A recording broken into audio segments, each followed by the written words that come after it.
All right. Well, welcome to today's webinar, everyone. Before we officially get started, I want to let you know that you can ask questions during the presentation through the webinar chat. We will be leaving time for a Q&A at the end, and we'll be addressing all questions then. So feel free to type away with all your questions, but we're going to hold all of them until the end. This webinar is being recorded, and we will be sending out the link to the recording. My name is Serena Raymond. I'm the content producer at DNSFilter, and let's go ahead and get started with today's topic. So today we're going to be talking about the difference between Cisco Umbrella and DNSFilter. Before we get into this head-to-head, I want to spend some time on why DNS protection is so important. Security threats are on the rise, and unfortunately for all of us, that leads to data breaches. There are more ways than ever before for black hat hackers to gain access to your sensitive information or take down your website. And there are a few reasons for this. One reason is there are more employees working from home than ever before, especially right now with coronavirus happening. I'm sure a lot of you are joining this webinar from your home office, like I am, or even your kitchen table, no judgment. But unfortunately, working from home means we're not protected by the company network. We're also relying more and more on web applications in our day-to-day working lives. And that results in a lot of shared passwords as well as potential for those sites, the sites that house your precious information, to fall victim to hackers. And hacking is big business. Your personal records are worth a lot of money on the dark web. Think credit card information, social security numbers, passport numbers. There's a lot that the wrong person can do with that information. And that brings us to how they're doing it. Phishing websites and ransomware attacks, those are the biggest offenders. There are 18 million new phishing websites every year. And I have a quick question for everybody here. And I've just started a poll in the chat. Who here has gotten a phishing email? I'll give everybody a little. Okay, I'm getting a huge influx of yeses, and that is honestly not surprising. A few people are saying no, and maybe you have really great spam blockers or something, but I know, so do I, but I've gotten phishing emails, but good for you. But for those of you who have gotten phishing emails, you're not alone. I've gotten one. I've had friends who have gotten one. Barbara Corcoran, the real estate mogul from Shark Tank, she's gotten one. And both my friend and Barbara Corcoran have paid up in a big way because they were tricked. Barbara Corcoran was out over 400 grand. And my friend, who doesn't have a lot of money to spare, she was out over a few thousand. And on to ransomware attacks. Between 2018 and 2019, they've increased 4 times. And what is ransomware? Well, this is another deception hackers pull off quite successfully.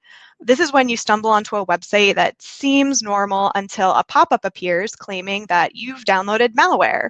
And usually the only way to get rid of that malware, according to the totally deviant hacker that you should definitely not believe, is to call a number or send an email or even enter your credit card right then and there. The costs can be small, maybe $20.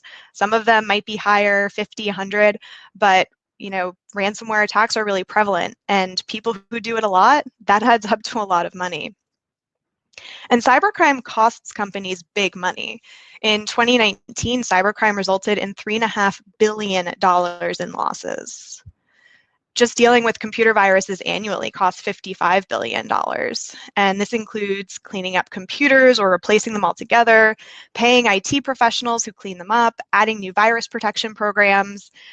I mean, think of your own company. How much time does IT spend on viruses in a given year? It's probably a decent amount of time. And small and medium-sized businesses are at a higher risk because a large breach could shut them down. According to Accenture, the average cost of a malware attack is $2.5 million. And when you take into account everything that goes into dealing with the aftermath of an attack like this, business disruption, which can cause loss of sales, loss of brand loyalty, redirecting efforts to deal with the malware attack, as well as GDPR fines, lessened productivity, process failures. It's really no wonder that the bill adds up to so much. And a lot of companies that experience a data breach because of malware are forced to re-architect their IT security, hire outside agencies to figure out how the malware, got on the computers in the first place, do a little root cause analysis. And then they have to deal with the press. So there's a lot there for them to do after the actual malware attack. So threats are everywhere and they can cost you money. And a lot of these threats are at the DNS level. This means malicious site content, ads, emails. Basically, clicking on a link you're not sure you trust is a tremendous hazard in 2020. We'd like to say simply don't do it, but the reality is hackers are really good at deception. And this is where DNS protection comes in and stops you and your employees from accessing content that you shouldn't. So DNS security helps protect you against malicious content on the web, but what are some of the benefits? Or the additional benefits, I should say. First, visibility. Being able to look at your network traffic can help you understand your business and figure out where users are spending time and uncover shadow IT applications. Second, zero-day threats. You're going to hear me say zero-day a lot during this presentation because catching zero-day attacks is really important. So a zero-day attack, a threat has never been seen before, essentially. This is off what we talked on the previous slide, but if you're able to stop brand new threats as they appear, it prevents you becoming the victim of a brand new attack. And last, control access to unwanted content. This enables you to block pornography, violent and disturbing content, streaming content. Basically, you determine through the visibility that you now have in place that there are certain sites where employees are a lot of time on they should not be, and block those sites.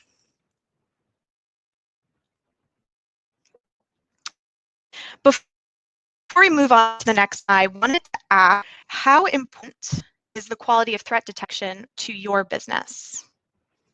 And I have started another poll in the chat, so you can go ahead and respond there. I'll give everybody a little bit. I'm seeing lots of very importance and a few kind of importance, and that's honestly kind of what I expected to hear, especially if you're joining this webinar. DNS threat protection is really important, and the quality of the threat detection that DNS protection does is, of the utmost importance. So I want to tell you a story of one Fortune 500 company's journey to finding the right DNS protection software for them. So once upon a time, it was 2019, so not too long ago, but there was a Fortune 500 company that had been using Cisco Umbrella for a while, and they began to question how good Cisco Umbrella really was at blocking threats. Their main concern was actually blocking those malware, ransomware, phishing attacks that we just talked about. So what they were really questioning was if the brand name that everybody was familiar with was really the best option. Are they worth the investment? As an example, Sony's the most expensive TV on the market, but I have an LG that I bought last year and it's way less expensive than the Sony equivalent. In fact, LG and Samsung have the best OLED TVs on the market, which is something Sony can't boast. So their TVs do everything Sony does and more without the big price tag. And you can trust me on this one because my partner actually works for a Sony subsidiary. So sorry, Sony. But bringing it back to DNS protection, it's the same for Cisco Umbrella. They're the name we know, but are they the best? These were the types of thoughts that Fortune 500 company was having. So they did their homework and figured out who they should be speaking to, which included DNSFilter. So they came to us and we worked with them to put together an experiment that would not only determine how good DNSFilter is at blocking threats, but it would actually pit DNSFilter software against Cisco Umbrellas for a true head-to-head comparison of the platforms. So first, we needed a benchmark to do this experiment fairly. VirusTotal is a collaboration of over 150 antivirus and domain scanning tools.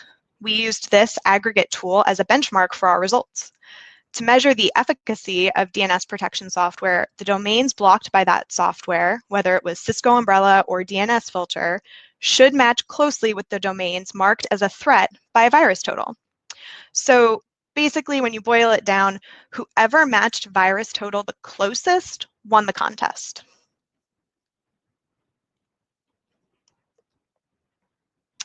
So we ran our experiment in 2 phases, and on this slide, we kind of have the format in which we ran our test, and I'll go through it for you. So phase 1 is we took a list of domains that DNSFilter blocked in a 24-hour period, and then we accessed those same domains using Cisco Umbrella to see the results. Phase 2 was an inverse of this, where we took a list of domains that Cisco Umbrella blocked in a 24-hour period, and then accessed those same domains with DNSFilter. And this diagram illustrates phase 1 of the experiment and the possible results. So either the 2 systems would match and they would both block threats. The second system could error out and display no answer. And finally, the system might not block a threat that the first tool discovered. So those are the 3 outcomes that we can have. So phase 1. And again, this is DNSFilter marked threat domains run through Cisco Umbrella. So what did we see? Well, first, according to VirusTotal, we found 12 false positives in our blocked domains after checking VirusTotal.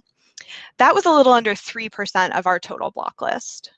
But that meant that we had an over 97% match rate with VirusTotal on the domains that we did block. And of the domains that we blocked, minus the false positives because they don't count, Cisco only blocked 27%. It allowed users to access 54% of the threats that DNSFilter blocked, and 20% received no answer. So that means Cisco Umbrella only agreed with VirusTotal 27% of the time in this phase of the experiment. So just to make that clear, that means over 75% of the time, Cisco Umbrella was not actively blocking threats that VirusTotal acknowledged as threats. So let's go ahead and move on to phase 2.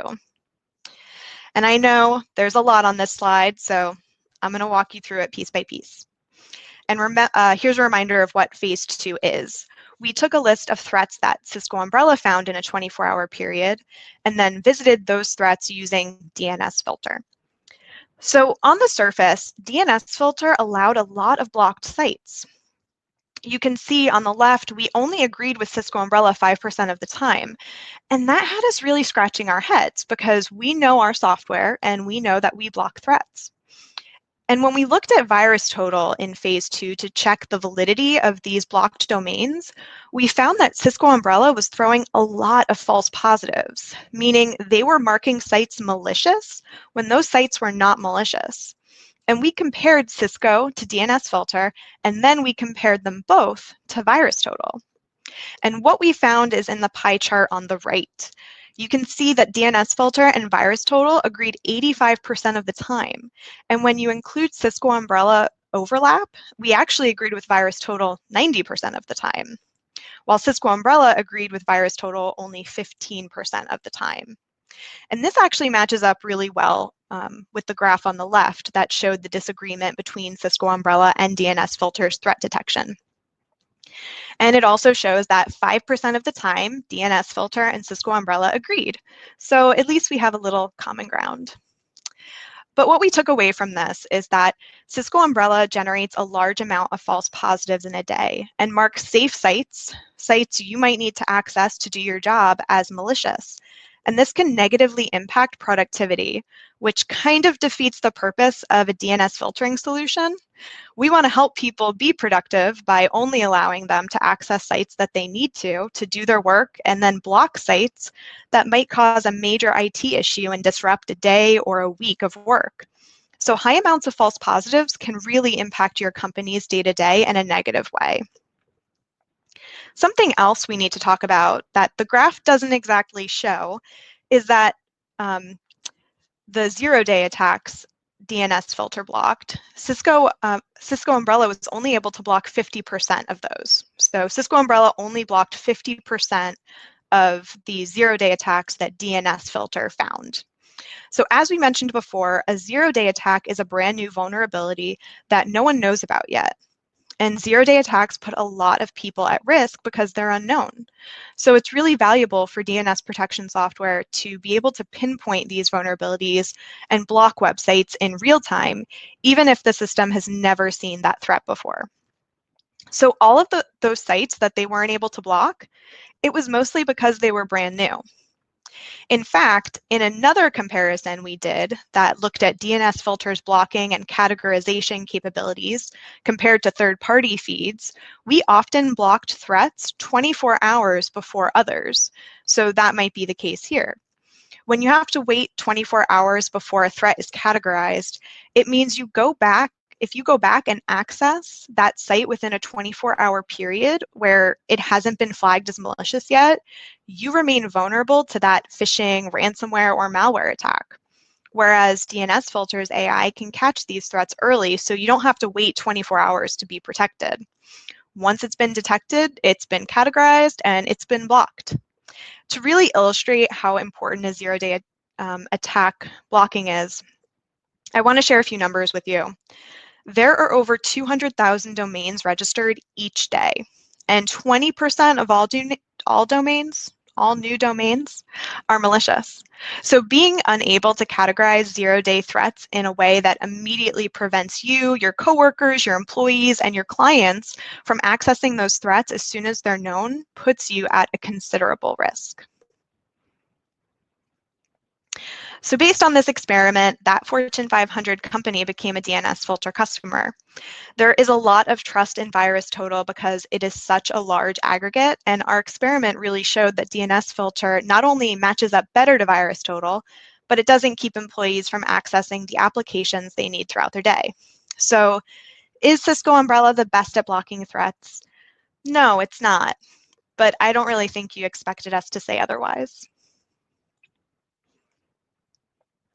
So now that we've discussed that Fortune 500 company's journey, let's compare DNSFilter and Cisco Umbrella features head to head. And we're starting with a favorite. Before we get into this section, I'm really curious about everybody's opinion of AI. So I just started another poll in the chat. Is it the future?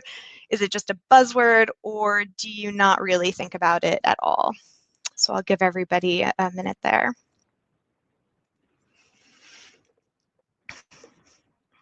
Okay, I'm getting a lot of mixed responses on this one, but I'm seeing a lot of it's the future and a few just, hey, it's a buzzword. I'm definitely in the it's the future camp, I think a lot of people think that AI is a buzzword because a lot of companies kind of throw it out there saying like, yeah, we do AI, but they're not really saying how they use it, what's the purpose. It's just something that it's there and trust that it's doing its job. So hopefully in this section, I can kind of change your mind about AI. So artificial intelligence and machine learning, not just science fiction anymore.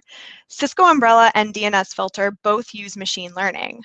But DNSFilter is the only DNS threat protection solution that is driven by AI-based categorization.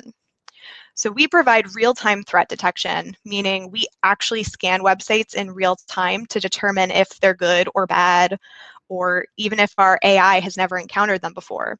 And then based on the numbers I gave a few slides ago, it's a lot of the time that our AI has never seen it before because there's so many new domains every day. And we do imagery-based anti-phishing that actually matches images on a page to known phishing sites. And as discussed, we protect against zero-day attacks. And I know you're probably already tired of me saying zero-day attacks, but Cisco Umbrella does not protect well against zero-day attacks. And from our experiment, they have a high number of false positives. They use some machine learning, but it's not clear within their documentation where that machine learning is used. We know that Cisco Umbrella uses some feeds from their own internal software to mark sites malicious, which may mean they're relying on list uploads more heavily than their machine learning features. And we know they're using some machine learning, but as with a lot of companies right now, it's not exactly clear where in their product how it's being used. Something that we're doing on the machine learning side is really training our AI to categorize websites. For instance, with coronavirus, there are a lot of new scams out there asking for donations. We provided our AI with a large list of threats that it could learn off of, so it could start detecting these threats as they appear. And conversely, it's also learning what a real educational website about coronavirus looks like. So if you're looking for websites that show symptoms you might experience or tips on protecting yourself, our AI will be able to block the sites looking to scam you while leaving those educational resources that are legitimate open for you to browse. And this is an important point on negating the number of false positives that happen that result in sites that shouldn't be blocked getting blocked. We train our AI on how to categorize both the threat and the harmless sites so that the end user, being you, can work online totally protected, knowing that what you need to access will remain available for you to access.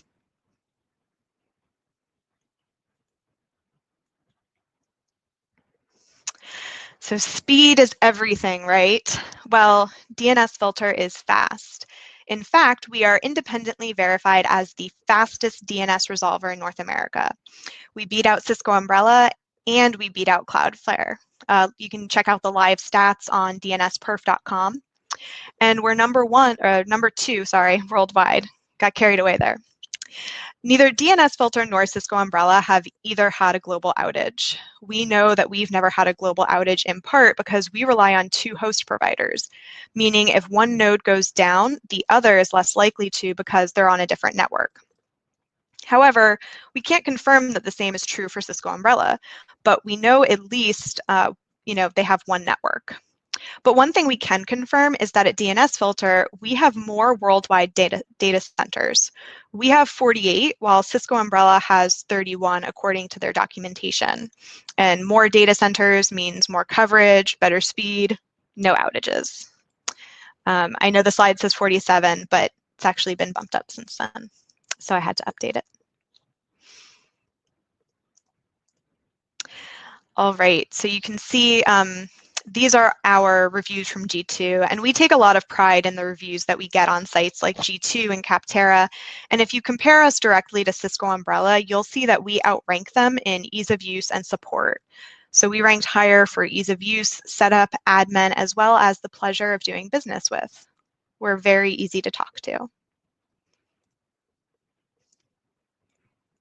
And looking into ease of use and support a little bit more closely, setup for Cisco, according to some G2 reviews, usually requires an engineer, while our setup is quick and easy. Cisco Umbrella does not have a white label option if you are an MSP. They will only allow a co-brand of their system, meaning your logo is always going to be next to Cisco Umbrellas. But at DNSFilter, we have a full white label option available for MSPs. And we do have two quotes here. Note, these are both positive reviews, a positive review of Cisco and a positive review of DNSFilter. So on the left, the biggest room for improvement is support versus the support team are always answering quickly. So, even people who are fine using Cisco Umbrella still see a room for improvement with their support. And onto our pricing model.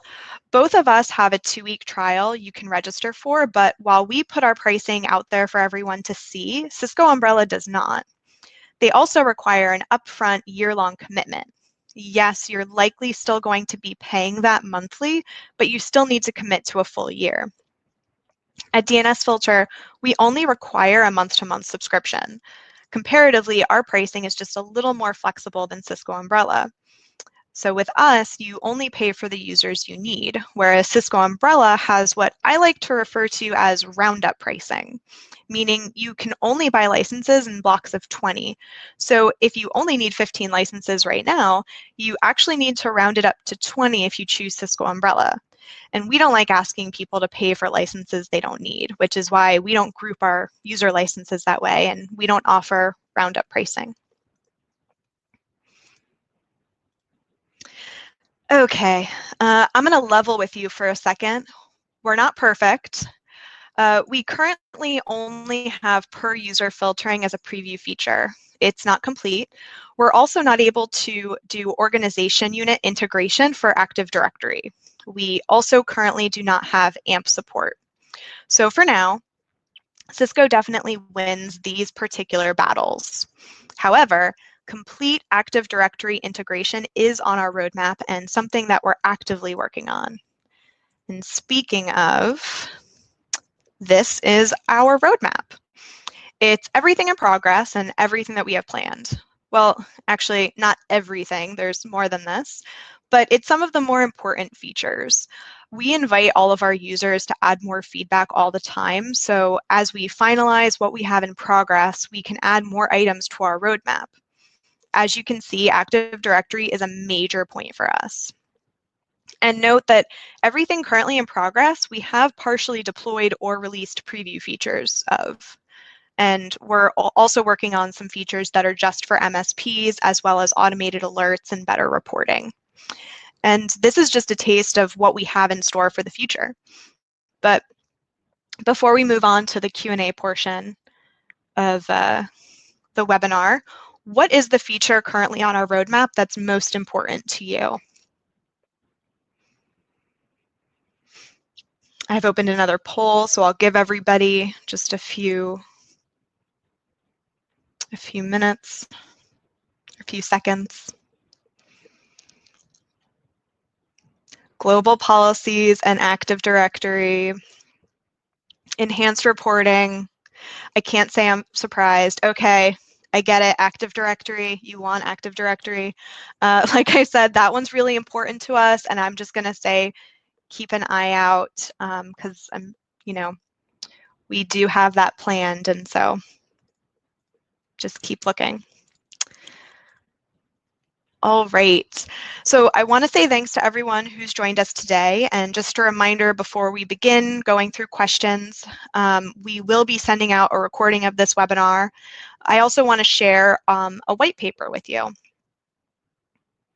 Okay, it looks like it's been shared, but you can download it directly from the webinar right now. But this is a lot of the information that we went over today on how we compare with Cisco Umbrella, a breakdown of the experiment that we ran and everything, so you can use it for reference and read a little bit more about it.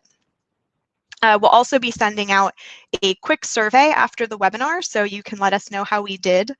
We're also still taking questions, so keep firing away, but we're going to go ahead and start going through questions that were asked earlier in the presentation. So I'm going to hand it over to my colleague, Andrew, and he's going to answer your questions for you. Good afternoon, everyone. We do have some questions coming in, it looks like, in the Q&A tab. So I'll just start at the top here. First question is about SSL decryption option for blocking specific pages rather than entire domains. So for that, you kind of got to look at the way that DNS filtering is handled. On the DNS level, the only thing that your computers are sending to the DNS server is the host name. So with our current product that does DNS filtering, we won't know exactly what pages on a specific website you're going to. Now, I do believe that is a feature request that's listed on our website. So if that is important to you, definitely go out there and upvote that. And the more votes we get and the more attention that'll definitely get to see if that's something we can kind of implement as an add-on or a bolt-on to the product. Second question got here is, where is the blocking mechanism applied? In line with DNS query or in line with web traffic like a proxy? So it is DNS queries. Your computers or your devices, whatever they may be, are sending the domain name to us, and we receive that domain name. We determine who's sending it to us, and then which organization or which user, etc. We go look at the policy to determine if that particular domain name should be allowed or blocked. And if it should be allowed, we'll return the actual result with a further DNS query. Or if it should be blocked, we'll send something else back so that your user will see a block page instead. Got another question here. Does the AD integration include Azure AD? Yes, that's definitely a part of the integration is ensuring that we do integrate with Azure AD as well, and I know they're working on that. Does DNSFilter detect and block DNS tunneling and data exfiltration over DNS? So not currently, but again, if that's something that is definitely useful in your environment, we do have a feature request site that you can go and write that up on so that our engineers can see that.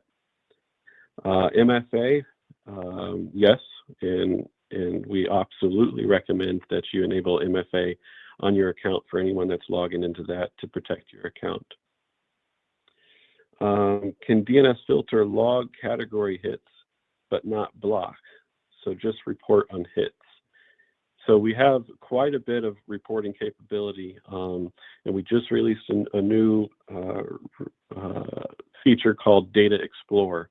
And that's actually still got some additional features that are going to be released on that, but you can drill down in a whole bunch of different ways and drill down by categories, drill down by users, by devices, and a lot of things. And then, of course, we also have a CSV export option. So if you want to generate your own reports, put your own, charts and graphs and things of that nature together, you can do that as well.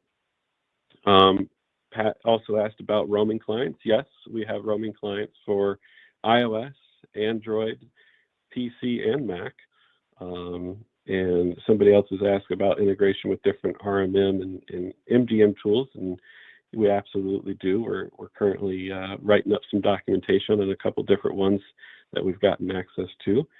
But you can deploy those roaming clients to devices, and that ensures that you can filter and apply different policies on a per computer basis, and additionally on a per user basis when you have multiple people using the same PC. Let's see. Do you open to install on-premise solution for MSPs? So we are a completely cloud-based product. We don't have on-premise hardware that you would use. You would simply point your DNS to us or use the roaming clients to get those queries to us.